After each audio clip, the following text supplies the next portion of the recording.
돌대 홍대 참여연대 우리가 할 수 있는 것들 지금 뭐하네 돌대 홍대 참여연대 아직도 회원 가입하지 않고 뭐하네 돌대 홍대 참여연대 우리가 할 수 있는 것들 지금 뭐하네 돌대 홍대 참여연대 아직도 회원 가입하지 않고 뭐하네 바로 너 바로 너 바로 너 바로 너 당신이 우리의 든든한 배후 0%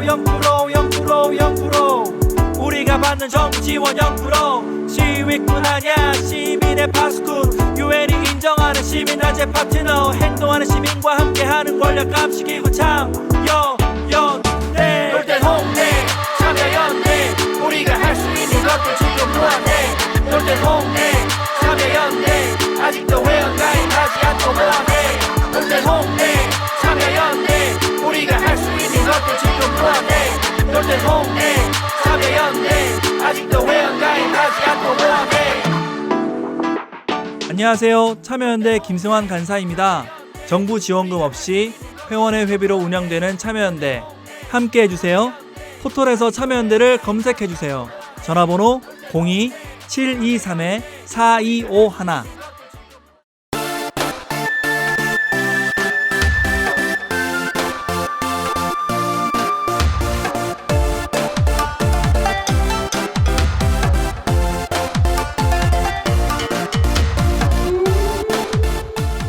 국내 유일의 아시아 전문 팟캐스트 아시아팟.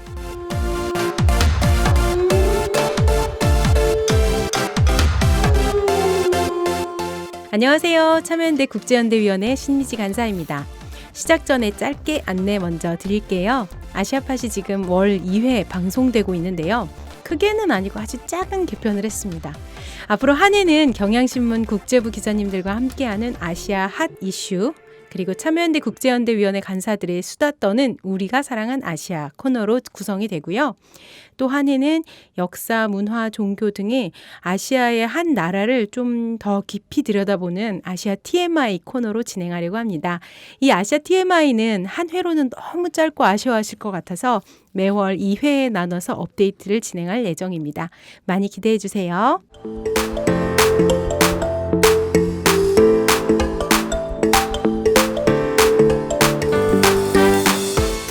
네, 최근 블랙미러라는 영국 드라마를 저는 엄청 재밌게 봤는데요. 그 블랙미러라는 제목은 핸드폰 액정이 꺼져 있는 상태, 즉 검은 화면을 지칭한다고 해요.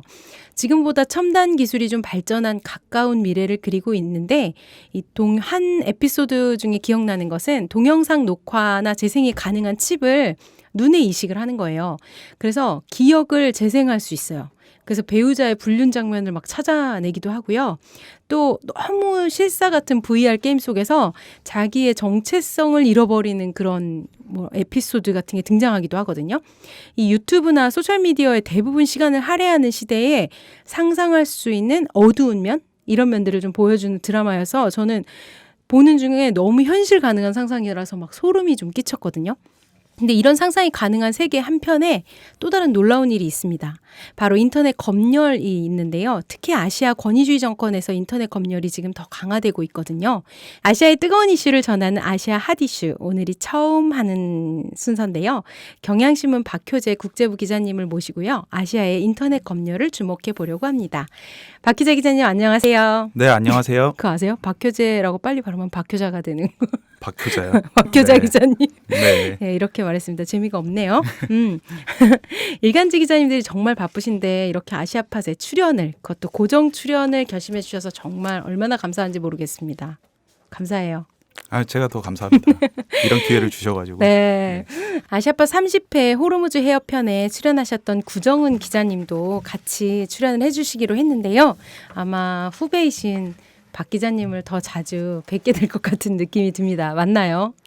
저는 위계설 그 조직 문화를 굉장히 네. 잘 따르는 저는 그걸 후배 타파하겠다는 줄 알았더니 아닙니다. 네, 저는 잘 최대수능적인 따르시는 그런 사람입니다. 네. 네, 아시아팟 청취자들께 인사와 또 포부 좀 부탁드려도 될까요? 정말 반갑고요. 사실 다른 지역 뉴스들 같은 경우에는 뭐 중동이라든지 아니면 유럽이라든지 이런 것들은 굉장히 큰 맥락에서 다뤄주는 것들이 많은데 네. 아시아는 좀 일관되는 맥락이라고 해야 되나 그런 걸 잡기도 힘들고 네. 사실 전문가들도 사실 맞아요. 많이 있지 않아요. 너무 그래서 찾기 어려워요. 네, 그래서 좀 안타까움을 느끼시는 분들이 많을 것 같은데 네.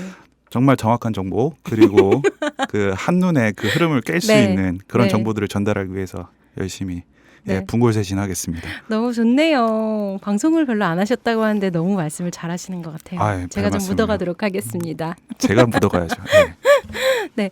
아시아파 19회에서 저희가 동남아시아의 언론 자유에 대해서 다룬 적이 있습니다. 그때 이제 필리핀, 베트남, 미얀마, 말레이시아 등의 언론 통제가 심한 나라들 상황을 좀 직접 취재하신 선생님께서 나와주셔서 살펴봐 주셨는데 쌍으로 등장했던 게 바로 인터넷 검열이었어요. 그리고 차단했던 것들. 최근 아시아 여러 나라에서 인터넷 검열이 문제가 계속 되고 있는데 기자님 상황이 어느 정도 되는지 조금 설명해 주세요. 일단 사실 아시아에만 국한된 건 아니고요. 그렇죠. 특히 뭐 러시아 같은 경우도 뭐 아시아에 들어있긴 하지만 유럽 쪽에서는 이 러시아의 어떤 사이버 공작이라든지 검열 이런 거에 대해서 비판을 많이 하고 있고요. 네. 사실 아시아의 특이한 흐름이라기보다는 약간 권위주의 그런 것들이 좀 팽배해 있는 아시아에서 네. 사람들이 인터넷으로 요새는 소통을 많이 하니까요. 맞아요. 오히려 오프라인 그런 것보다도 SNS 아니면 뭐 유튜브 이런 네. 동영상 플랫폼을 많이 활용하다 보니까 그 주요한 매개체가 되는 데에서 좀 더 차단이 많이 일어나는 것 같아요. 네. 이 나라 아시는 분 별로 없을 것 같은데 그 네. 스탄 뭐 네, 삼형제라고 해야 스탄, 될까요? 네. 키르기스스탄, 뭐 우즈베키스탄, 카자흐스탄 뭐 이 스탄 형제 중에 한 명인데 네. 투르크메니스탄입니다. 네. 어디에 있는지 모르는 어디쯤에 있죠, 기자님? 일단 그 구소련 국가이고요. 네. 구소련 국가들 그 스탄 삼형제들 보면은 이제 아시아와 그 극동 아시아라고 하죠. 네. 동북아시아와 그 유럽을 마주보고 있는 러시아의 한 중간쯤에 있는 나라라고 생각하시면 될 것 네. 같아요. 그리고 최근에 정확히 몇 개월 전인지는 제가 기억이 잘 안 나는데 문재인 대통령이 또 그 투르크메니스탄 대통령을 방문하기도 했었죠. 아마 뉴스를 찾아보시면 아시게 네, 될 겁니다. 그렇죠. 네. 그래서 투르크메니스탄은 어떤 상황이에요? 일단 투르크메니스탄 같은 경우에는 정부가 정말 모든 언론을 통제를 하고 있어요. 그나마 독립 매체로 불리는 게 크로니카 투르크메니스탄 같은 매체들이 있는데 이런 매체들 같은 경우에는 이제 망명 방송이라고 해야 되죠. 다른 나라에 서버를 두거나 아니면 아예 그 오프라인 건물 자체가 이제 방송국 자체가 외국에 있는 그렇게 운영되는 경우가 많고요. 방송을 운영하는 사람뿐만 아니라 이 방송에 접속해서 뭐 방송을 듣는 사람이라든지 뉴스를 접속하는 사람들은 당국의 신문을 받습니다. 그리고 인터넷이 사실 아시아의 굉장히 저개발 국가라고 하더라도 요새는 네. 이제 스마트폰이 많이 보급되다 보니까 그렇죠. 인터넷에 친숙하게 다가가고 있는데 여기는 정부가 굉장히 강하게 그 차단을 하고 있어요. 그래서 전 국민은 한 20% 정도만 그 인터넷에 접속을 하고 있고요. 그리고 지금 뭐 중국 같이 네. 정부가 방화 배역을 활용을 해가지고 특정 사이트를 접속한다든지 할 때 이거를 우회하는 그런 수단으로 사설망 VPN이라고 하죠. 네. 이거라든지 아니면 다양한 그 익명화 도구들이 사용이 전면 금지가 돼 있습니다. 그리고 좀 재밌는 일화가 있는데요. 네. 2017년도에 그 투르크메니스탄에서 대회가 하나 열렸어요. 아마 기억하시는 분들 거의 없을 것 같은데 네. 아시안 실내 무도 대회라고 해서 격투기 그런 대회가 열렸었는데 무도 대회. 네. 그때 당시에 그 영국 가디언 뭐 아니면 다른 그 영국의 매체 기자들이 취재가 불허가 됐어요. 왜요? 왜냐하면 이 영국 그 매체들이 특히 그 투르크메니스탄이 굉장히 인권을 억압하는 나라인데 특히 호주를 많이 공격을 했었죠. 호주 너희는 그래도 우리와 이 서구 국가들과 함께 자유민주주의 인권 이런 걸 중시하는 나라인데 왜 너희 같은 나라가 이런 투르크메니스탄 같은 폭정을 하는 나라에 그 정부를 홍보하는 행사에 참여를 하느냐 하면서 비판을 했었죠. 그래서 못 들어간 거예요? 못 들어갔죠. 결국에는 정말 속이 좁은. 네. 네. 네. 그러네요. 무도 대회인데. 무도를 지키지 않았네요. 저 사실 네. 무도 대회라고 해서 하셔서 네. 춤추는 대회인 줄 알았어요. 아, 실내 무도 대회. 영어로 하면 이게 또 너무 잘난 체하는 것 같은데 네. 마셜 아츠라고 해가지고 격투기 대회. 네. 좋아요. 댄스가 네. 아닙니다. 네. 네, 또 다른 나라가 있어요? 이 나라는 뭐 그 반체제 언론인이죠. 자말 카슈크지. 저희도 한번 다뤘습니다. 네, 벌써 이분이 그 터키 이스탄불 영사관에서 네. 이런 표현을 써도 될지 모르겠는데 뭐 토막 살해를 네, 당한 지 벌써 1년이 흘렀죠. 그 뒤로 아무런 거 더 없었죠. 그래서 아랍권 그 알자지라 방송 같은 데서는 1주년을 기념해서 그런 기사도 썼어요. 정말 헛된 죽음이었다. 자말 카슈쿠지는 뭔가 서방 세계들도 그 석유 거래 관련된 어떤 그런 이해관계 때문에 그 사우디의 젊은 실세죠. 무함마드 네. 빈 살만 그 왕세자에게 어떤 비판 여론 같은 거 제대로 제기하지 않았고, 그리고 자말 카슈쿠지의 그 어떤 죽음으로 인해서 사우디 내부에서 뭔가 좀 민주화 그런 움직임도 맞아요. 일어나지 않았고요. 그래서 굉장히 좀 근데 우울한. 다 그냥 끝나버렸잖아요. 그때 그게 사건이 나오고 나서 그때 덮어지는 듯한 느낌이랄까? 사실 이제 그거를 정치적으로 이용하려는 세력들만 뭐 득을 봤죠. 터키 같은 경우에 네. 뭐 그 수니파 나름대로 맹주로서 뭐 사우디 너희 이래도 되냐 하면서 그거를 가지고 외교적으로 뭔가 좀 사우디를 압박을 하려고 했었고요. 그런 거 외에는 딱히 뭔가 민주화 움직임이라든지 아니면은 서구 사회의 어떤 비판 목소리, 특히 맞아요. 도널드 트럼프 대통령이 완전히 그 사우디 무함마드 왕세자를 싸고 돌면서 뭐 다른 나라가 뭐 비판할 수 있는 그런 지금 분위기가 안 되는 상황이었죠. 너무 불쌍하게 돌아가신 것 같아요. 네, 그래서 얘기를 안 했는데 사우디 얘기를 할까 합니다. 네. 일단 사우디는 반테러법 그리고 사이버 범죄 처벌법 뭐 이런 거는 다 어느 나라에나 있는 건데요. 사우디는 특이하게 이 관련 사건만 전담하는 법원이 있습니다. 이거를 오. 두면서 전방위로 그 반대 여론을 그 재갈을 물리고 있고요. 네. 그래서 기자들 같은 경우에도 그 감옥에 계신 분들이 많아요. 지난 한 해에만 기자 16명이 수감이 됐고요. 올해는 지금 아직 지난달까지는 통계가 나오진 않았는데 상반기에만 9명이 수감이 됐다고 합니다. 맞네요. 그리고 정말 좀 이런 면허도 있는지 아마 처음 들어보셨을 거예요. 네. 운전면허도 아닌 네. 이 온라인 게시물 올릴 수 있는 면허라는 게 있는데 그 사우디 같은 경우에는 2011년도에 규정을 새로 만들어서 언론인뿐만 아니라 웹사이트나 블로그에 글을 올리는 사람들 같은 경우에도 그 뉴스를 포스팅하거나 그 정치적인 코멘터리를 하는 사람들은 그 문화정보부로부터 면허를 받도록 했어요. 그럼 저희가 만약에 그냥 가가지고 그 관련된 정치적 입장을 쓴다 이러면 면허를 받고 써야 되는 거예요? 사우디는? 그렇죠. 네, 면허를 받고 써야 되니까 이게 대단하네. 우리가 보고 있다. 네. I'm watching you. 이 사인을 보내주는 거니까 오, 함부로 그런 무시무시한데요. 네 진짜? 함부로 비난 여론을 그 쓰기가 어렵고요. 사전 검열이 되는 거죠. 자기 그쵸. 자체 검열이 자체 되는 검열. 거고. 네. 그리고 가장 이제 이슈가 되는 건 사우디는 지금 예멘 내전에 지금 참여를 하고 있잖아요. 그것 네. 때문에 이제 민간인 희생자들도 많이 나오고 있고, 그래서 국제사회 비판 여론이 굉장히 강하게 나오는 그런 지점인데 네.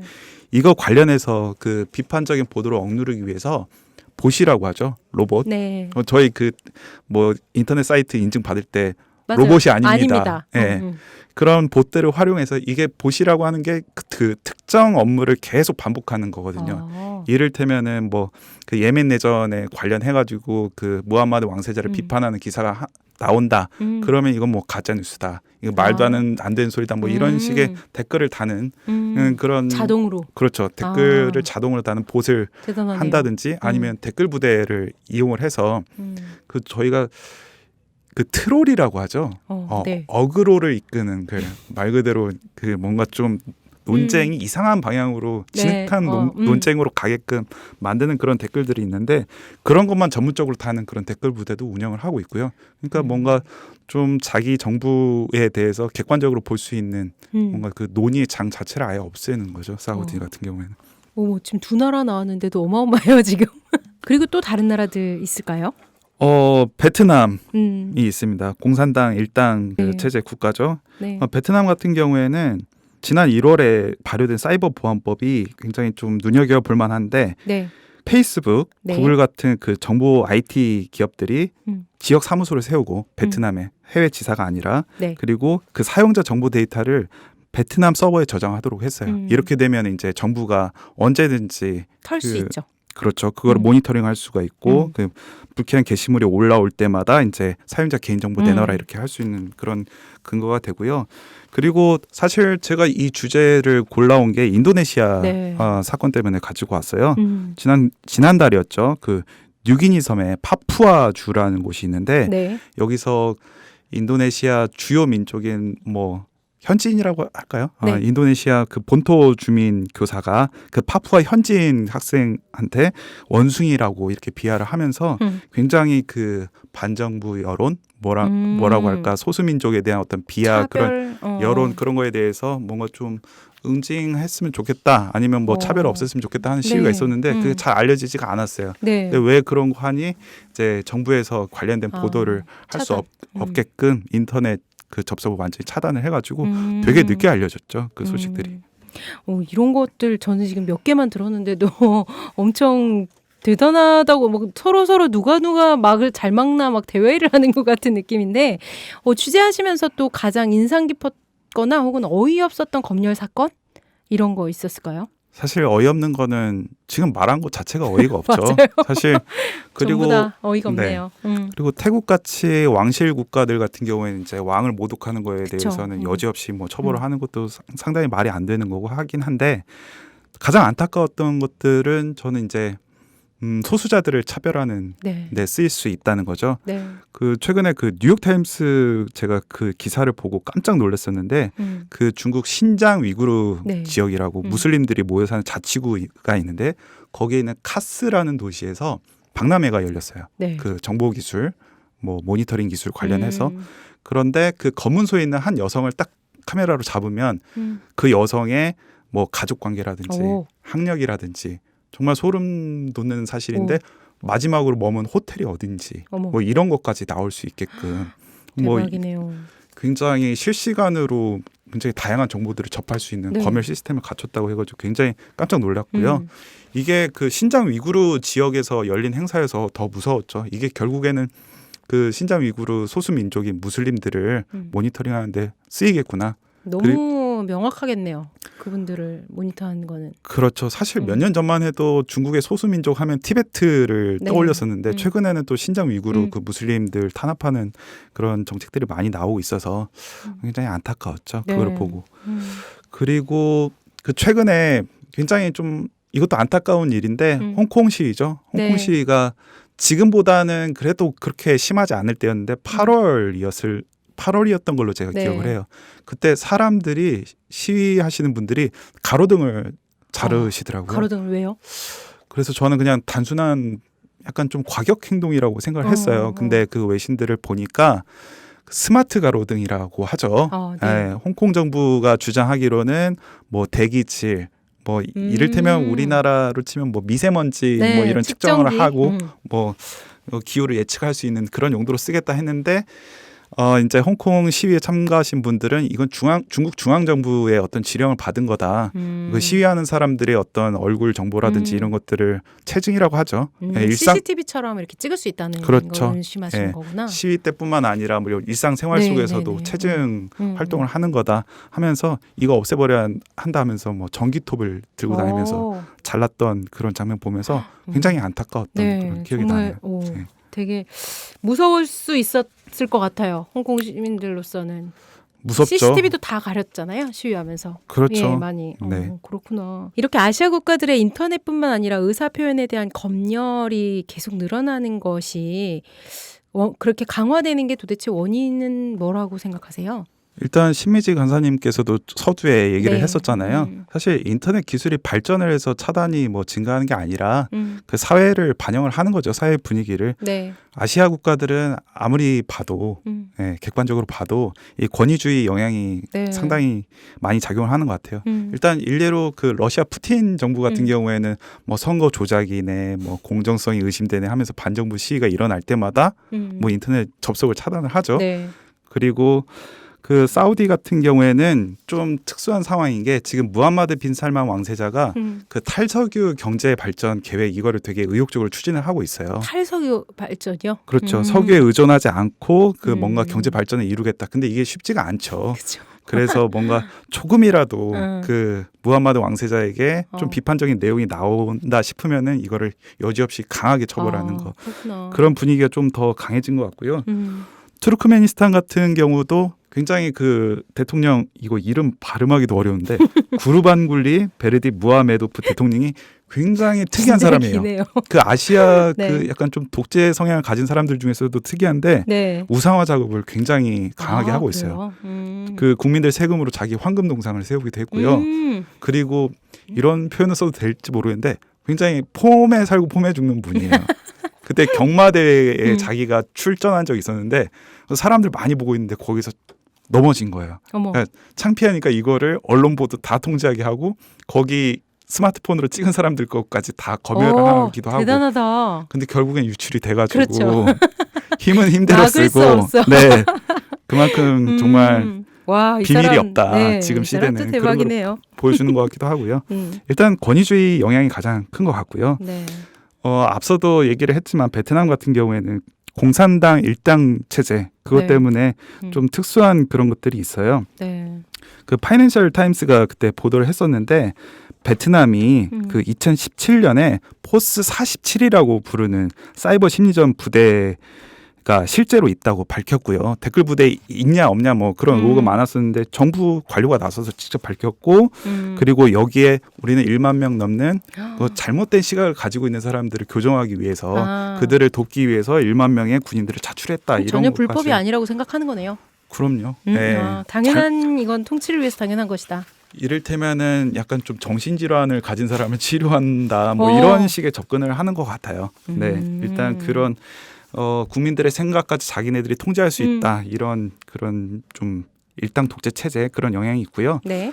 그리고 안타까운 것은 지금 소수민족을 탄압하는 그런 것들이 좀 많이 영향이 있는 것 같아요. 네. 인도 같은 경우에도 지금 굉장히 뜨겁죠. 카슈미르 네. 지역. 항상 인도와 파키스탄 그 접경 지역에서 이제 무슬림들이 힌두 민족주의에 치여서 네. 굉장히 뭐 들고 일어나기도 하고 뭐 희생되기도 하고 그런데 최근에 그 인도 나렌드라 모디 정부가 그 잠무 카슈미르라고 하죠. 네. 인도령 카슈미르 지역인데 여기에 자치권을 많이 줬었어요. 헌법 370조로 이를테면 주 헌법까지 제정을 할 수가 있고요. 그리고 외교 국방을 제외한 모든 권한은 사실 그쪽 자치정부 수반이 갖습니다.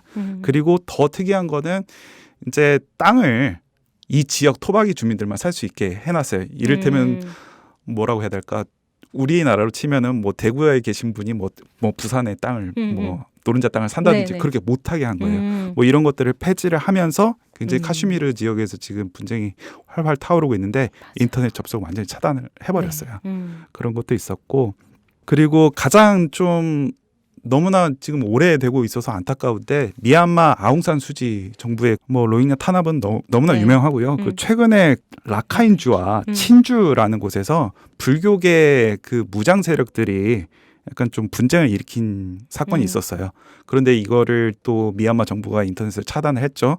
그래서 뭐 참여연대 뭐 가끔 오시기도 하는 이양희 유엔 미얀마 인권 네. 특별보고관께서 성명까지 돼서 이게 그 불교도 세력, 군부 세력을 등에 업은 미얀마 아웅산 수지 정부가 거기서 있었던 어떤 그 잘못된 학살 행위가 그 뭐 아니면은 뭐 잘못된 뭐 무력 충돌이 있을 수도 있겠죠. 그런 것들을 감추기 위해서 인터넷 언론을 차단한 게 아니냐 이런 성명까지 내기도 했었죠.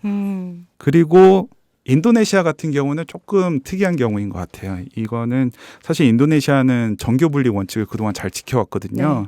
그 인도네시아 국교가 이슬람이라고 착각하시는 분들이 많은데 네. 인도네시아가 국교는 따로 없습니다. 이슬람을 믿긴 하지만 근데 그 대부분의 90%에 육박하는 인구가 그 이슬람 신자들이세요. 그래서 조코 위도도 대통령 같은 경우에는 그전에는 그러지 않았거든요. 그런데 이번에 대선을 앞두고 약간 그 이슬람 원리주의자들, 근본주의자들한테 아무래도 그쪽 표가 많다 보니까 그 자기의 측근이었던 뭐 아혹이라고 불리는 자카르타 주지사 같은 경우에도 뭐 코란을 인용한 그런 선거 캠페인을 해서 뭐 신성 모독이라고 해가지고 뭐 잡혀가기도 했었고요. 그런 흐름에 따라서 좀 그런 억압적인 분위기들, 무슬림에 기반한 약간 좀 종교가 지배하는 그런 거에 따라서 뭐 예를 들어서 지금 분위기를 보게 되면 동성애라든지 혼전 성관계라든지 이런 것까지 처벌하는 게 좀 좋은 예가 될 것 같아요.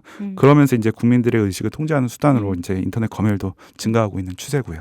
그러니까 이런 걸 너무 당연하다고 여기는 게 저희로서 너무 낯선 느낌이에요. 근데 사실 인터넷 검열의 원조라고 하면 우리와 정말 가까운 나라인 중국이 원래 시작을 많이 했잖아요. 그렇죠. 네, 네. 최근 또 홍콩 시위 관련해서도 검열이 더 강화된 걸로 나왔고, 지금 70주년? 건국 70주년 했잖아요. 그렇죠. 그러면서도 네. 약간 이제 뭐랄까, 그 나라의 어떤 기강 같은 걸 잡는 것 같은데, 지금 상황이 어때요, 중국은? 중국은 일단 그 시작할 때부터 인터넷에 검열 이거를 할 수 있게끔 용이하게끔 그런 시스템을 갖춰놓고 시작을 했으니까 대단해. 조금은 다른 나라랑 단순 비교하는 네. 게 힘들 것 같아요.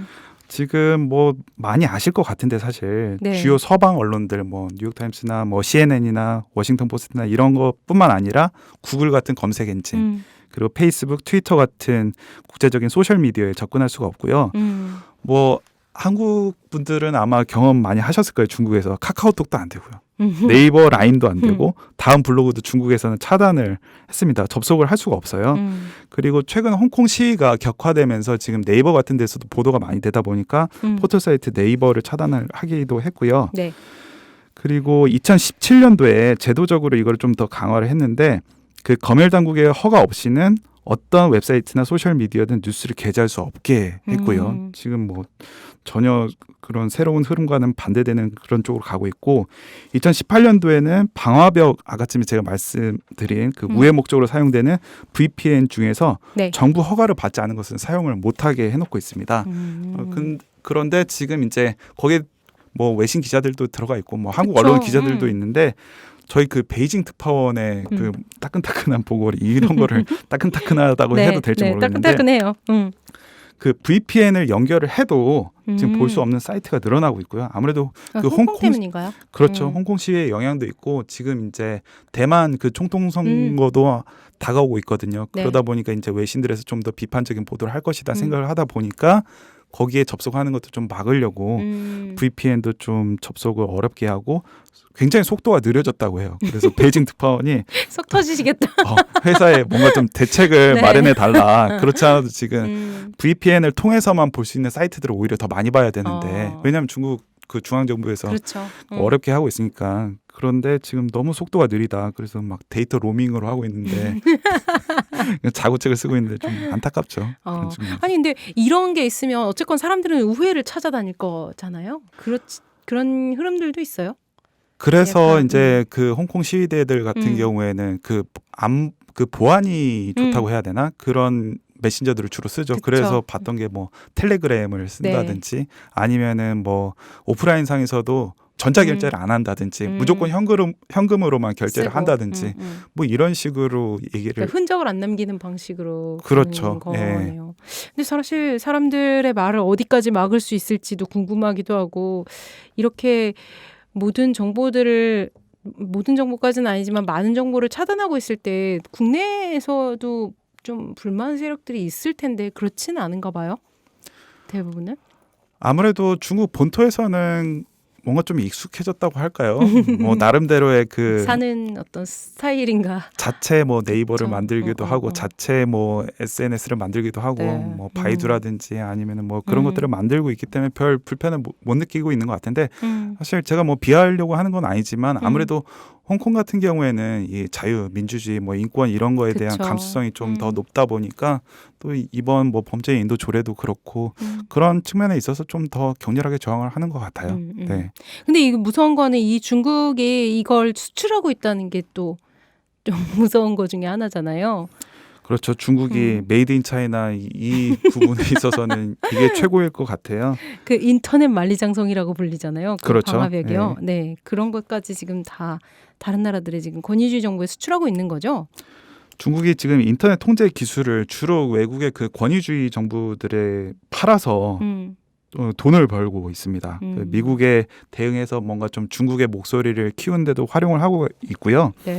최근에 그 미국의 국제인권 감시단체 프리덤 하우스가 지난해 조사한 거를 내놨는데 조사 대상 65개국 중에서 네. 말레이시아, 파키스탄 이런 18개국이 중국으로부터 그런 감시 시스템 등을 받았다고 하고요. 그리고 인도, 미얀마, 인도네시아 그리고 러시아를 포함한 36개국이 중국에서 뉴미디어 그리고 정보 관리 정책을 전수를 받았다고 합니다. 어떤 행정적인 그런 것까지 노하우를 전수를 받은 거고요. 그래서 에릭 슈미트 구글 회장 같은 경우에는 지난해 그런 말을 했어요. 한 행사장에서 이제 세계 인터넷은 중국이 주도하는 그런 인터넷 여론과 미국이 주도하는 인터넷 흐름 이렇게 둘로 나뉠 것이다. 자유주의 대 뭔가 좀 권위주의의 어떤 대결로 이렇게 프레임을 짠 거죠. 네. 자꾸 무서워지고 있어요. 지금 중국하고 미국의 대결이 네. 경제도 있었잖아요. 네. 갈등. 근데 이제 인터넷도 한쪽은 계속 발전하는 신기술, 이쪽은 그걸 이용한 막는 기술. 그렇죠. 그렇죠. 네. 그렇게 지금 둘이 가고 있는 건 거죠? 약간 창과 방패 대결로 보이는데 사실 미국도 네. 그렇다고 해서 맞아요. 걔네도 네. 건청하고 다 하긴 하죠. 네네. 네네. 아, 이거 진짜 무슨 어떤 기술이라는 게 사회를 다 열 것이다라는 생각은 되게 순진한 생각인 것 같다는 생각이 들어요. 그렇죠. 네. 기술을 누가 사용하느냐, 어떻게 사용하느냐에 어떤 의도를 따라, 가지고 그런 사용하느냐가 것 더 같아요. 중요한 거죠. 네. 이제 저희가 이제 이렇게 인터넷 검열 얘기를 하면 동남아 정부들은 이제 가짜 뉴스 단속하는 거다 이런 얘기를 되게 많이 하거든요. 근데 그 가짜 뉴스와의 어떤 전쟁을 선포하는 국가들이 어떤 나라들인지 좀 봐야 될 것 같아요.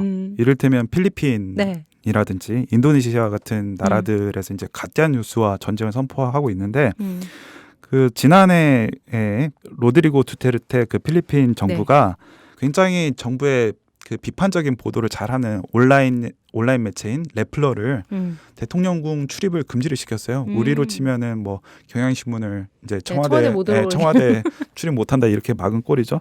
근데 그게 굉장히 오랜만에 그 유명한 필리핀의 독재자죠. 마르코스 이후에 7, 80년대 이후에 처음 그 실시가 된 거고요. 네. 뭐 필리핀 정부는 레플러가 너무 가짜 뉴스를 많이 생산한다고 하는데 제가 그래도 정말 여러 매체들을 비교하면서 보는데 레플러만큼 정말 신뢰도 있게 쓰는 매체가 없거든요. 진짜요? 가장 문제가 됐던 거는 그 로드리고 두테르테 대통령이 그 마약과의 전쟁이라고 하죠. 그 자경단까지 운영을 해가지고 사법권을 되게 자의적으로 행사해서 뭐 길거리에서 죽어나는 사람들도 많고 그리고 잡은 사람들도 너무 정말 닭장같이 좁은 데다 몰아넣고 그래서 인권 문제 이런 것들을 많이 제기를 했어요. 레플러가. 그리고 가장 이제 결정적으로 그 해군의 호위함 도입 사업에 두테르테 대통령의 그 측근이 개입을 했다.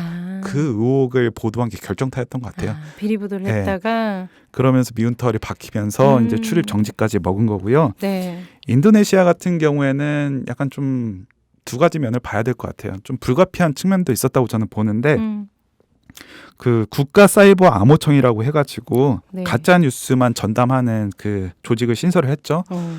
왜 그런 거 하니 인도네시아가 사실 지금 이슬람 국가죠. 그 이슬람 그 극단주의 무장 조직들이 뭔가 아시아 지역에서 세력을 넓힐 수 있는 거점으로 인도네시아를 지금 눈여겨보고 있어요. 일단 인구가 제일 많고 그쵸. 지금 인도네시아에서 지금 뭔가 근본주의적인 그런 목소리들이 많이 터져 나오고 있으니까요. 그런데 사실 그런 필요에 따라서 좀 취해지는 조치라고 볼 수가 있는데 국민들은 이게 정부가 뭔가 시민들의 어떤 반정부 여론 이런 것들을 감시하기 위해서 그런 허울 좋은 명분을 내세우고 하려고 하는 거 아니냐. 그런 거를 보면 조금 씁쓸하기도 하죠. 네. 사실 제가 이거 자료를 찾아보면서 국제 기자 단체들이 그 집계한 언론 자유가 가장 떨어지는 나라들 뭐 리스트를 뭐 톱 10, 톱 20 뭐 이런 걸 보면은 거의 다 동남아시아 뭐 아니면은 뭐 북한 이런 나라들이 꼭 껴요. 뭐 유럽 쪽에 가까운 나라라고 치면 뭐 러시아 같은 경우는 꼭 들어가고요.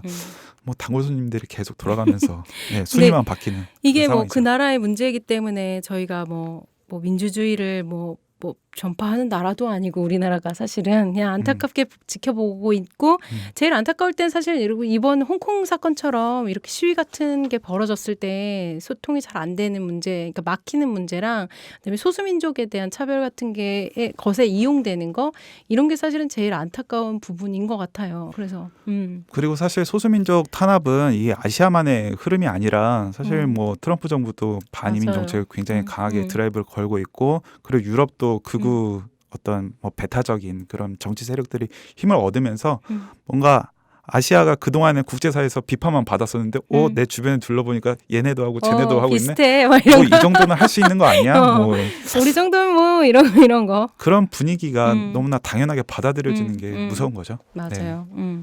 이제 정치 지도자들 같은 경우가 그걸 가지고 통제해서 결국은 뭔가를 하겠다는 건 제일 쉬운 해결 방법이 아닌가 싶어요. 열어놓고 의견을 받아가면서 정치를 해야 되는데 자기가 원하는 것만 들려주고 나머지는 막고 이런 방식으로 하는 거는 제일 문제라서 이게 제일 먼저 바뀌어야 될 문제가 아닐까 싶어요. 사실 그렇게 하려면 시간이 많이 들고 네. 굉장히 지난한 과정이기 네. 때문에 쉬운 방법을 택해서 그렇긴 한데 좀 지도자들이 좀 마음을 열고 네. 결국엔 언젠가는 터져 나오게 돼 있거든요. 그러니까요. 못 막는데. 네. 그렇죠. 그래서 그런 민심의 그 무서움을 좀 알고 좀 마음을 열고 국민들과 대화하는 그런 정부들이 많아졌으면 하는 네. 바람입니다. 이거 되게 뭐랄까 답정너 같이 아름다운 말로 끝나는 듯한 거네요. 근데 뭐 기술 어떻게 하겠어요? 제가 할 수 있는 방법도 없고. 아름다운 말인데 어려워요. 이거 하기가. 맞아요. 네. 세상에서 제일 어려운 일인 것 같습니다. 네, 기자님 오늘 진짜 여러 나라들의 이야기들을 해주시느라고 너무 서치하시고 취재하시고 너무 고생하셨을 텐데 너무 감사드리고요. 앞으로 또 계속 뵙게 될 텐데 아시아팟에서 어떤 이야기를 전해주실지 조금만 소개해 주시면 청취자들께서 기다리실 것 같습니다. 저는 사실 고통받는 사람들의 이야기에 굉장히 관심이 많습니다. 네. 뭐 미얀마 로힝야들의 지금 표류하는 사람도 굉장히 네. 안타깝고요. 그리고 카슈미르의 나렌드라 그 모디 인도 정부 힌두 민족주의에 시달리는 그 무슬림들도 굉장히 안타깝고 그런 이슈들에 좀 관심이 많고요. 네. 그리고 뭐라고 해야 될까? 그 아시아는 사실 우리랑 동질성이 좀 제일 많은 대륙이잖아요. 맞아요. 우리와 뭔가 좀 그 역사를 공유하는 부분도 많고 해서 항상 뭔가 좀 새로운 뉴스를 전달하는 것뿐만 아니라 뭔가 우리 사회를 좀 다시 돌아보게끔 하는 그런 것들을 좀 많이 소개를 하려고 생각하고 있습니다. 네, 감사합니다. 다음 달에도 또 더 좋은 핫 이슈 가지고 오실 걸 기대하면서 박효재 기자님 인사드리겠습니다. 감사합니다. 네, 감사합니다.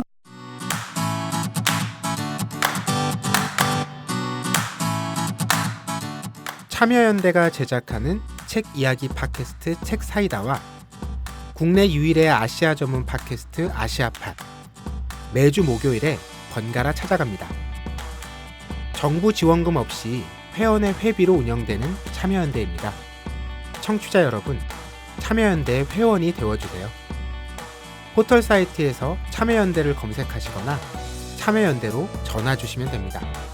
전화번호는 02-723-4251 02-723-4251입니다.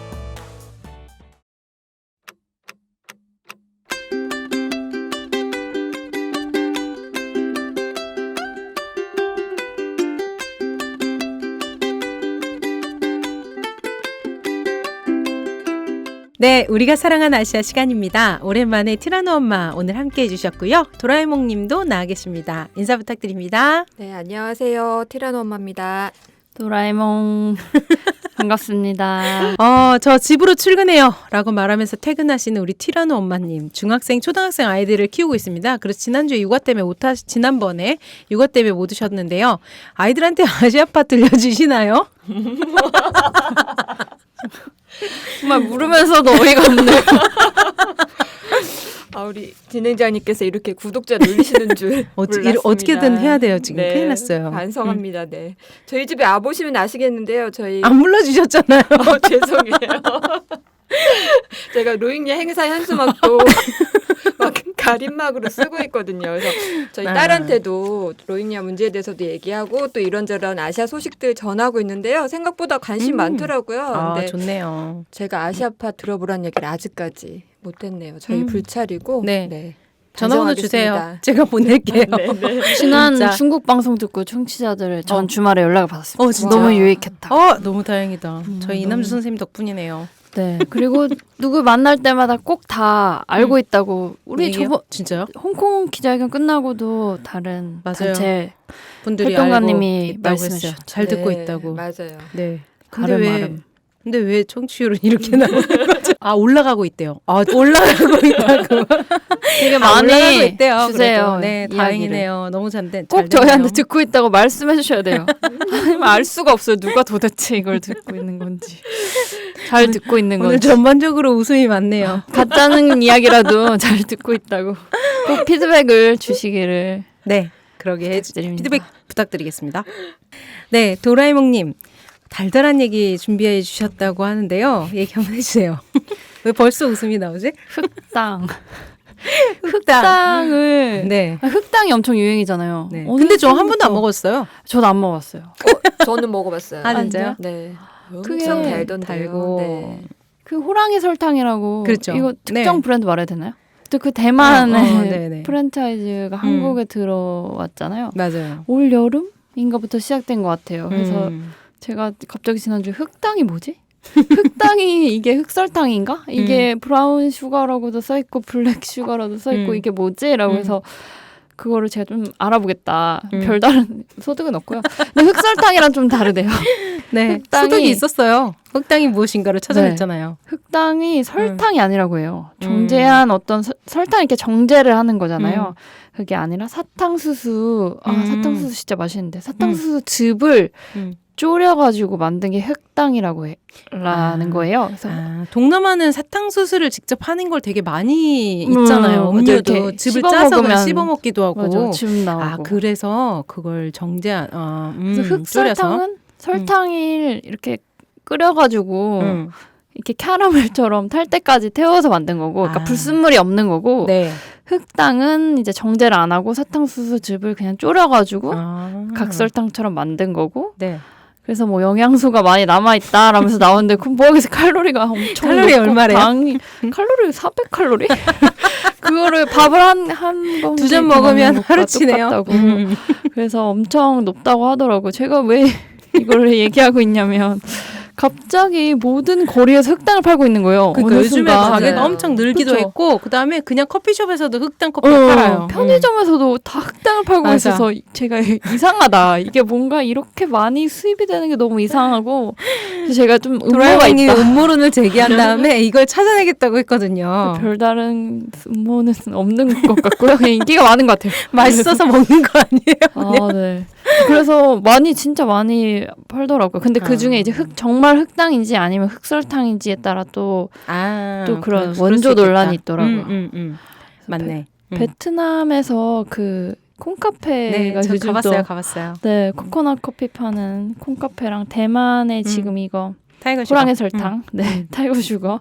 아시아 국가들 카페나 이런 음료나 또 막 그런 길거리 음식들이 많이 맞아요. 생기더라고요. 요즘. 좋아요. 다양해지는 것 같아서. 네. 혹시 아시아 국가들의 그런 길거리 음식이나 간식 중에 꼭 한국에서 팔았으면 좋겠다 하는 게 있으신가요? 제일 부러운 건 과일. 맞아요. 동남아시아 과일. 너무 맛있죠. 망고스틴. 망고스틴을 비롯해서 아무튼 특이한 것들 있잖아요. 맞아요. 그런 거. 그리고 저는 안 먹지만 두리안도 사람들은 엄청 두리안 좋아하잖아요. 맛있어. 맛있어. 똥 냄새 나는 두리안. 먹으면 맛있어요. 은행 냄새랑 거의 쌍을 이루지 않을까? 또 저는 그거 라오스에서 먹었었던 건데요. 그 코코넛 가루 밀크 이런 걸로 우리 그 풀빵이죠. 풀빵을 만들어 갖고 코코넛 그 이파리로 만든 케이스에 담아주는 거예요. 라이스 떡처럼. 네, 떡처럼. 그 진짜 맛있었어요. 맛있겠네요. 그래가지고 같이 갔던 사람들이 올 때까지 그거 한 번씩 더 먹어야 된다고 막 먹었어요. 싸기도 했고 너무 맛있었어요. 그러니까 요즘 코코넛도 옛날보다 많이 맞아요. 코코넛 과자 같은 것도 많이 과자도 많고 밀크도 하는 것 같아요.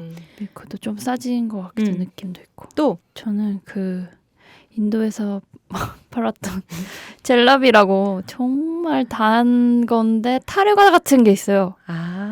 저 영화에서 본 것 같아요. 같이 생겨가지고 이렇게 길에서 파는 건데 튀기죠? 네, 약간 튀기고 맞아요. 거의 타르가와 약간 뽑기의 그런 중간 맛? 맛있겠다. 그걸 좀 누가 수입해와서 팔아줬으면 좋겠다 하는 마음이 있네요. 그거랑 오토릭샤 좀 누가 수입해와서 우리가 좀 제가 사고 수입해 오는 싶어요. 건데 진짜 돈이 없네요 저희가. 네. 티란 엄마는 뭐 혹시 좋아하시는 거? 특별히 티란 엄마는 과일? 네, 과일. 묻어가려고 하시네요. 아니 두리안칩 너무 좋아해요. 두리안 진짜 맛있다고 네. 하더라고요.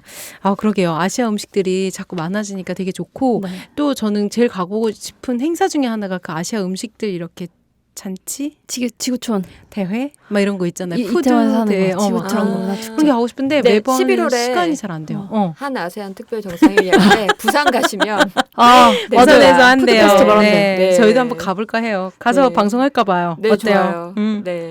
적극적으로 네. 검토해 보겠습니다. 네, 좋습니다.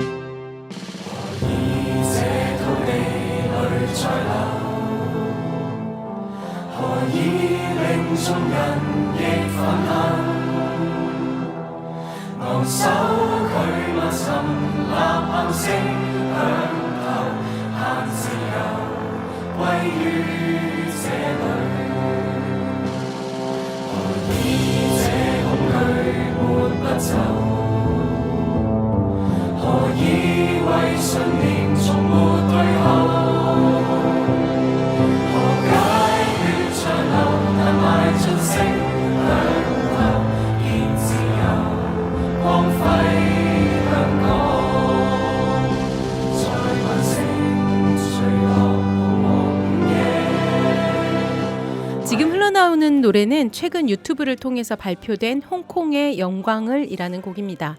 시위 초반에 홍콩 시민들이 한국의 임을 위한 행진곡을 불러서 화제가 되기도 했었는데요.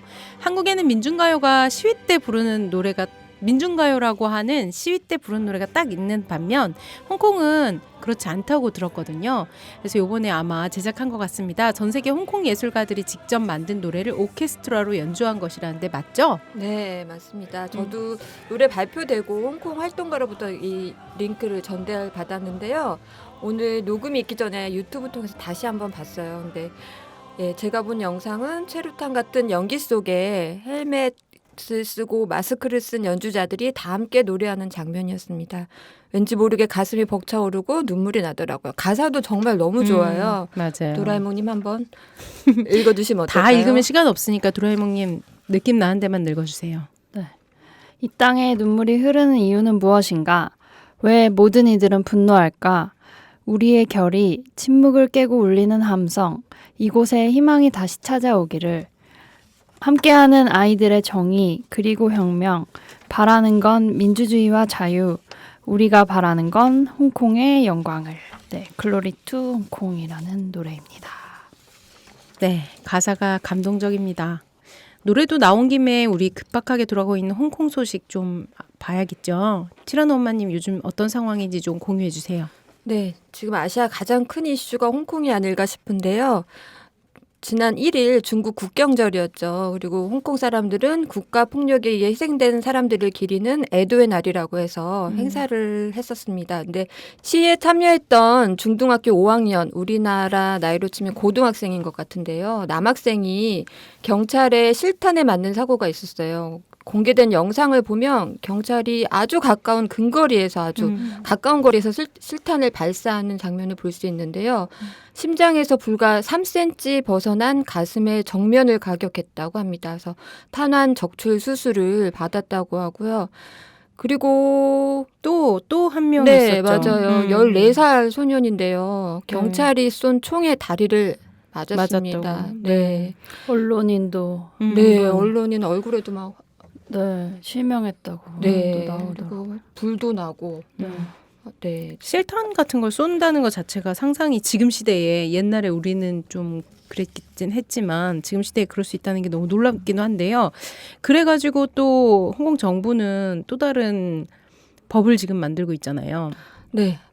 지난 5일 날 홍콩 정부가 복면금지법을 전격 시행하겠다라고 밝혔습니다. 네. 그래서 캐리람 홍콩 행정장관이 폭력이 고조되는 것을 용납할 수 없다 이렇게 말하면서 5일 0시부터 지금 시행되고 있는데요. 지금도 그러면 법은 지금 시행되고 있는 네, 중인 네, 거잖아요. 네. 그렇죠? 복면금지법을 위반하면 최고 1년의 징역형이나 2만 5천 홍콩 달러, 우리 돈으로 한 380만 원 정도 되는데요. 진짜 네, 비싸네. 벌금을 내야 합니다. 그리고 아프거나 종교적인 이유로 마스크를 쓸 수는 있지만 경찰이 벗을 것을 요구하면 벗어야 돼요. 네, 따라야 되는 거죠. 이게 너무 악순환인 것 같은데요. 이 네. 복면금지법을 그러니까 실탄 사격 사건이 있고 그다음 복면금지법 얘기가 나오고 그다음에 또 다시 이것을 반대하는 시위가 더욱 격렬하게 지금 일어나고 있고요. 그래서 지난 5일에 1,000여 명이 저희가 복면금지법 예전에 시행한다고 했을 때랑 비슷한 풍경인 것 같았어요. 아이언맨부터 저도 그때 도라에몽 가면 쓰고 박근혜 정부 때 나갔던 그래서 길이 도라에몽이 있는데 되셨군요. 네, 스크림 가면까지 각양각색 복면을 착용한 가도행진을 벌였다고 하고요. 그리고 막 보셨을 수도 있지만 이렇게 여러 아이디어들 안면 영상이라는 게 있어서 얼굴에 다른 사람 얼굴을 비춰서 다른 사람처럼 보일 수 있게 한 되게 신박한 뭔가 아이템이 있더라고요. 우와. 그런 것들이 인터넷에 계속 소개가 되고 있습니다. 그리고 이제 이 중국 공산당 통치를 받는 정부는 홍콩을 대변할 수 없다. 그래서 임시정부를 세우겠다라는 이야기까지 나오고 있다고 하고 그 홍콩에 주둔하는 그 중국 인민군 그 부대를 둘러싸고 갈등도 있었다고 합니다. 그래서 중국이 군을 투입할 수 있다고 계속 경고하고 있어서 상황이 점점 안 좋아지고 있는 것 같습니다. 그러게요. 최근까지는 그래도 중국 국경절이라고 그래서 행사하고 막 이러느라고 아마도 좀 뭐랄까 홍콩에 대한 강압적인 걸 좀 덜 해왔던 것 같은데 약간 본격적으로 더 싸움을 할까봐 왠지 그런 큰 행사 있을 땐 좀 약간 조심하는 게 있잖아요. 그랬는데 지금은 더 심각해질까봐 좀 걱정이 되는데 복면금지법은 우리나라에서도 논의된 적이 있잖아요. 네, 시행은 안 됐지만. 네. 복면금지법이라 그러면 공공 집회나 시위 때 마스크나 가면 등의 착용을 금지하는 법인데요. 미국, 캐나다, 독일, 프랑스 등 15개 국가에서 시행하고 있다고 그래요. 저 진짜 놀랐어요. 네, 저도 너무 깜짝 이렇게 놀랐어요. 많은 나라들에서 복면 금지법을 하고 있다는 것을. 꿈에도 몰랐네. 네, 우리나라에서도 복면금지법이 논의된 적이 있긴 있었습니다. 2015년도 박근혜 정부에서 복면금지법을 당시 새누리당 의원들이 발의한 적이 있어요. 네, 박근혜 전 대통령이 복면을 쓴 시위대를 이른바 과격 무장 세력, 이슬람 국가 IS에 비유한 지 하루 만에 재빠르게 복면 금지법을 발의를 했었는데 끝내 무산되긴 했었습니다. 너무 다행인 것 같아요. 네, 저는. 어쨌든 평화적으로 집회할 수 있는 자유나 의사 표현의 자유는 기본권이잖아요. 맞아요. 네, 그래서 복면 금지법 시행은 홍콩 사람들의 불만이나 분노에 대해 응답하는 게 아니죠. 그래서 차이잉원 대만 총통 역시 복면금지법을 시행하기로 한 데 대해서 자유에 대한 추가적인 억압은 더 큰 충돌을 낳을 수 있다고 비판했다고 합니다. 또 사실 홍콩 일선 경찰들도 불필요한 갈등만 불러올 거라고 회의적인 반응을 보였다고 해요. 근데 오늘 들어오기 직전에 기사를 보니까 이미 복면금지법으로 인해서 재판에 넘겨진 사람들이 있더라고요. 벌써요? 네. 그 18살 학생하고 38살 여성이 기소가 됐고 네, 오전에 이들이 5일날 오전에 마스크 착용한 채 시위에 가담한 혐의로 체포됐고 두 사람 보석금 내고 지금 불구속 상태에서 재판을 기다리고 있다고 합니다. 놀 땐 홍대 참여연대 우리가 할 수 있는 것들 지금 뭐해 놀 땐 홍대 참여연대 아직도 회원가입하지 않고 뭐해 놀 땐 홍대 참여연대 우리가 할 수 있는 것들 지금 뭐해 놀 땐 홍대 참여연대 아직도 회원가입하지 않고 뭐해 바로 너 바로 너 바로 너 바로 너 당신이 우리의 든든한 배후 0% 우리가 받는 정부 지원 0% 시위꾼 아냐 시민의 파수꾼 유엔이 인정하는 시민단체 파트너 행동하는 시민과 함께하는 권력 감시기구 참여연대 놀 땐 홍대 참여연대 우리가 할 수 있는 것들 지금 뭐하네 놀 땐 홍대 참여연대 아직도 회원가입하지 않고 뭐하네 놀 땐 홍대 참여연대 우리가 할 수 있는 것들 지금 뭐하네 놀 땐 홍대 참여연대 아직도 회원가입하지 않고 뭐하네 이게 홍콩 시위가 저희들이 어떻게 됐든 조금씩 잦아들고 서로 합의할 수 있는 대화로 해결할 수 있는 방법이 있기를 되게 바랬는데 계속 점점 안 좋은 방향으로 나아가고 있는 것 같아서 되게 마음이 좀 아프고요. 지난 저희 금요일 10월 4일 날 저희도 그 홍콩의 청소년 고등학생이 총 맞은 것과 관련해서 홍콩 제한 홍콩인들과 저희 한국 시민사회단체 65개 네. 단체가 같이 해서 광화문 광장에서 이러한 포괄적인 진압 그리고 뭐 복면금지법 같은 경우도 홍콩의 민주주의를 막는 행위 같은 것들을 금지해 달라고 요청하는 기자회견을 열기도 했었습니다. 네, 네. 앞으로도 어떻게 진행이 될지는 저희가 계속 지켜보겠지만 제일 중요한 건 어쨌건 다치지 않고 많은 사람들이 너무나 큰 희생을 치르지 않을 수 있는 방법을 찾아갔으면 좋겠어요. 그리고 저희 한국에서는 도대체 어떤 일을 할 수 있을지 되게 고민이 많은데요. 저희 국제연대위원회도 좀 고민을 많이 했었잖아요. 그래서 향후에도 저희가 또 계속 지켜보면서 필요한 시기마다 저희 할 수 있는 활동들을 할 테니까요. 많이 관심 가져주시기 부탁드리겠습니다. 오늘 아시아팟은 여기서 마치겠습니다. 다양한 아시아의 이야기를 준비해서 또 찾아오겠습니다. 그럼 또 아시아!